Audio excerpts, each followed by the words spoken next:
Hello, and welcome to the next video in my series on basic statistics. Now, two reminders before we get going. Number one, this video is geared towards individuals who are relatively new to statistics. So maybe an undergraduate in a 300 level stats class, or maybe a graduate student that's just being introduced to quantitative methods for the first time, or maybe just someone out in the general population in business or whatever else that might just need a little brush up on statistical techniques. And number two, reminder, is that if you are watching this video on YouTube, please refer to the description below the video. There you will find a link to the corresponding blog post for this video. On the blog post, you can actually download the very Excel file I'm going to use in the video, and therefore you can follow right along with me step by step. So without further ado, let's go ahead and dive right in. Now in this video, we're going to be talking about measures of variability, namely variance and standard deviation. Now I just want to do a little side note here, okay? As someone who has studied more advanced statistics, let me tell you, if you can really get a grasp fundamentally on variability, so variance and standard deviation, that is such a fundamental building block of more advanced statistics as you go through your studies or whatever else it is you do. So a lot of advanced statistical techniques make assumptions about the variability in data. And there are many other things that have this concept at its foundation. So if you really get a good grasp on variance, standard deviation, and things of that nature, you're really setting yourself up to be successful later on in your work. Okay? So let's go ahead and get going. Now, like all my videos, I set us up with a very simple problem, just sort of an inquiry way of teaching. So here's our problem. We have two classes, and each class has 5 students. That would be nice, wouldn't it? But class 1 has 5 students, and they took an exam, and the scores were 85, 95, 75, 80, and 90.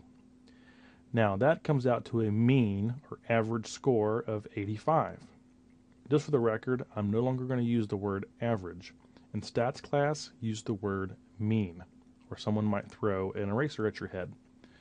Now in class 2, they took the same exam. Their scores were 88, 79, 91, 85, and 82. That also had a mean score of 85. So on the face of it, it would appear that these classes, did about the same on the exam. They both had a mean score of 85. But even though they had the same mean, does that really tell the whole story about our data? So here what I've done is I've went ahead and graphed the scores onto number lines. So at the top you can see class 1. So their scores were, 75, 80, 85, 90, and 95. So those blue stars represent the actual scores on the exam. And of course I've circled 85 as the mean. Look at class 2. It had the exact same mean of 85. But look at where the stars are for this class. The stars represent their scores. So like 79, 82, 85, and stuff like that. Same mean, but look at the data points. So what do the number lines tell us about the variability or the spread or the distribution of the exam scores between these two classes? Now while both have the same mean, 85, class 1 has greater variability. The scores are more spread out. So the mean does not tell you everything. Actually, the mean tells you very little, in my opinion. You have to know more actually about your data to get a picture of what's going on. So if you look in class 1, the high score was 95, while in class 2, the high score was only, I think, 91. But also, in class 1, the lowest score was 75. In class 2, the lowest score was, I think, 79. Same mean, but variability in their actual results. One way to think of this problem is we're going to talk about sports here in a little bit. And let's say, as a coach, would you rather have an athlete that has more potential on the high end, but more risk on the low end of their performance? So that would be like class 1. Or would you rather have an athlete that may not be as high up as some people, but also won't be as low as some people on whatever measure they're doing? They'll be more consistent. So which would you rather have? Well, probably depends on what sport you're talking about and stuff like that. But you can think of it in those terms. So the students in class 2 are probably more consistent in their scores because it's closer to the mean, while students in class 1 might have more extremes in their scores, even though the means are the same. So what exactly are we talking about here? When we talk about variance and standard deviation, what we're talking about is how far is each data point from the mean. And I actually want you to think physical distance, actually distance from the mean. So that's the question that variance and standard deviation and some other measures help us answer. How far are the data points from the mean of all those points put together? Now, the standard deviation is just the positive square root of the variance, and we will calculate it here in a few minutes. So, once you have the variance, you have the standard deviation. You just take the square root. Now, if you have the standard deviation, you can just square it, and that'll give you the variance. But most of the time, we use the standard deviation. Now, if most data points are close to the mean, kind of clustered around the mean, then the variance and standard deviation will be lower than for data points that are more spread out from the mean, say in a different data set. So a good example are the two classes we just looked at. In class 2, the green stars were bunched in closer to the mean, where in class 1 they were more spread out from the mean. Now the mean, standard deviation, and variation or variance, should say, are most useful when comparing data sets against each other, or when testing a data set against a theoretical value. Okay, and we'll talk about that in later videos as well. We could actually do an experiment where we will hypothesize that the average height of the American adult female is 5 foot 10 inches. That's our hypothesis. Then we could go out and measure the height of 30 or 50 fully grown adult females. Then we could average those heights together and then statistically test whether or not our mean that we calculate is within what we would expect our theoretical value to be. So there are ways of doing that. And again, that depends on the variation, that depends on standard deviation and stuff like that. So we'll talk about that in another video. But of course, these bits of information can be informative on their own. Now, we do want to learn the appropriate symbols for these. The mean is represented as an X with a line across it, so we call that X bar. Okay, so if you're in stats class, and you want to sound really smart, you can say, hey, X bar, blah, blah, blah, blah, and you might get an extra point. The variance is sigma squared. That's the Greek letter sigma squared. And since the standard deviation is the square root of that, the square root of sigma squared is just sigma. So the standard deviation is represented as sigma. But I'm using the sample variation in this video, not population variation. So there is a difference between those two things. But most of the time in our work we use sample variation because we are working with a sample of a larger population, but sometimes we might use population variation. Now, probably most of you watching this video don't care, so just don't pay attention to anything I just said about that note. So here is the formula. So standard deviation, that's sigma, equals the square root of the difference between the data value and the mean, so that's X minus X bar, square all those, and then add them up. So sigma is the square root of the sum of the squared differences between the data and the mean.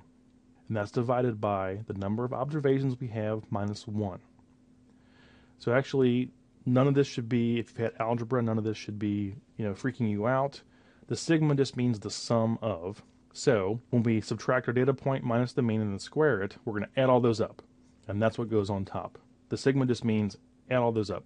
And we're going to do some examples, obviously, here in a minute. Divide it by the number of things you have minus 1, and then take the square root of it, and then that's your standard deviation.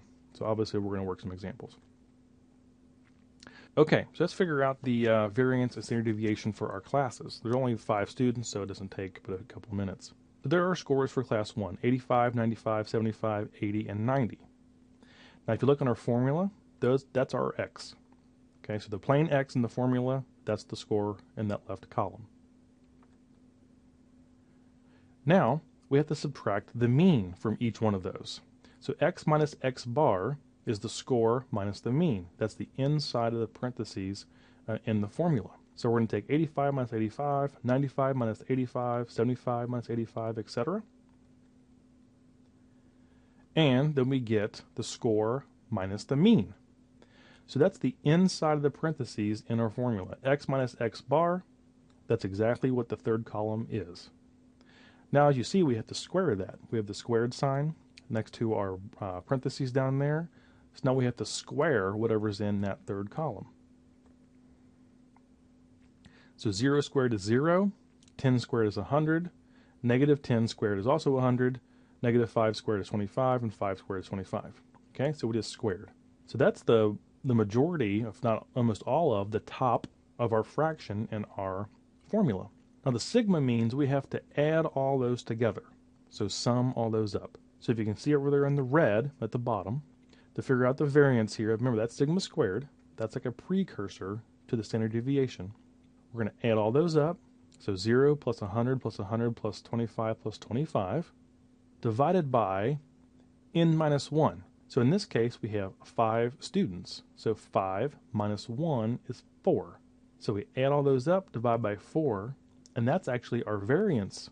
62.5 is our variance. Now to figure out the standard deviation, we just take the square root of that variance. So technically what we're doing algebraically is we're taking the square root of both sides. We take the square root of sigma squared, which is sigma. Then we take the square root of 62.5 as well, because you have to do it to both sides. And we end up with 7.90. So the standard deviation for our class 1 test scores is 7.90. Now that may not mean a whole lot on its own, but in the next slide I have class 2 all combined. But before I do that, remember the line graph. Which class had scores closer together? It was class 2. So should the standard deviation be higher or lower than class 1? Well, it should be lower because the data points are closer to the mean. So here is class 2. And again, I made it more statistically appropriate in terms of the symbols and everything like that. So we have our scores on the left-hand side. The mean is still 85. We subtract those to get the difference. Then we square that difference. So we have 9, 36, 36, 0, and 9. And again, we add all those up, divide by n minus 1, which is 4. That gives us a variance of 22.5. Take the square root of both sides, and we have sigma equals 4.74. So our standard deviation for class 2 is 4.74. So there's our graph again, and there are our standard deviations. For class 1, our standard deviation was 7.90, and for class 2, our standard deviation was 4.74, and that should make sense now, okay? Because the data points in class 2 are closer in to the mean. In class 1, they're more spread out, even though the means are the same.